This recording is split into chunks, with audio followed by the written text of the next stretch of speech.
What's up my YouTube and non-YouTube producers, it is Chuki Beats, and today we've got a very cool video for you guys today, because today I'm discussing my top 5 favorite FL Studio hacks for dummies or for FL Studio beginners. These are some very simple tips and tricks. I mean, like, if you know them already, don't be like, oh, this is simple. I mean, I'm telling you, it is for beginners, but these are some features that I didn't know about when I started off producing, and which would have helped me a lot if I just knew them back then. So that's why I'm telling them you guys today.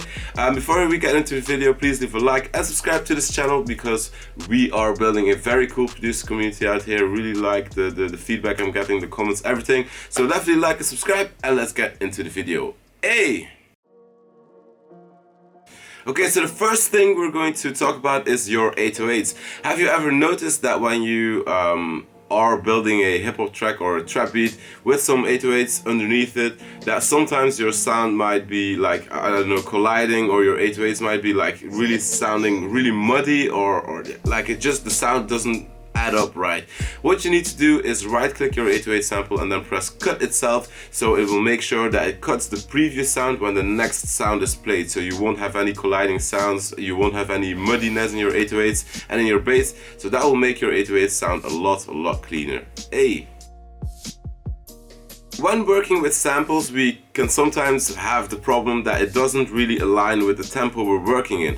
What you can do is double click the sample and then right click the time knob, after which you'll be able to select the amount of bars the sample has to have. So you might need 2 bars, you might need 4 bars. If 4 bars isn't enough, just take 4 bars and then stretch it out to 8 to make it even longer, and in that way, or using that technique, you'll be able to have your sample be the correct length for your tempo.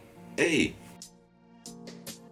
Is something a lot of beginning producers need to do, and that is using split by channels. So if you, for example, have made your entire beat in one single pattern, you first rename all of your sounds to get a clear overview of, like, this is my hi-hat, this is my kick, this is my secondary hi-hat, and so forth. And then you use the split by channels function, so FL Studio will automatically create a new pattern with every sound in one single pattern, so you've got a very good overview of every sound that you put into the beat. Hey! The next thing is something that would have been very helpful for me if I knew this back in the days, but you can actually save a lot of stuff, especially your mixer track state. So if for example you found a perfect way for to put some effects on your bass, or to, I don't know, to put an effect on your hi-hat which sounds really good, you can just save that. If you go to your mixer menu and then press save mixer state as, you can just save it and then use it on other mixer tracks or even in other projects, which is really useful.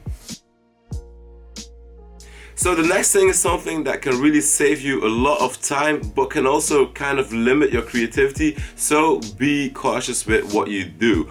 But you can actually make some custom templates for FL Studio. So for example, if you don't like the basic kick, snare, hi-hat and clap that is in the default kind of project, you can change that up. So all you need to do is make the project that you want to use as a template. So for example, start a new project, save that in your templates folder, you see that on the screen, and then you've saved that in your templates folder. Then close FL Studio, open it up again and select file new from template, and then you can select the template you want. Then just without doing anything, just close FL Studio and then open it again, and voila, you'll have your custom template as your startup project for FL Studio. So it might help you out having your favorite kicks and snares already in a pattern or something like that, or maybe having your favorite I don't know, vocal editing effects already on your mixer track, or I don't know, doesn't matter, the options are endless. Okay, so I hope you enjoyed these basic beginner tips and tricks. I know these were quite simple and really for dummies, but that's what I really meant to do with this video. So I hope you guys learned something on this video. Hope you guys enjoyed. Please leave a like, please subscribe, and see you guys later for another video. Peace.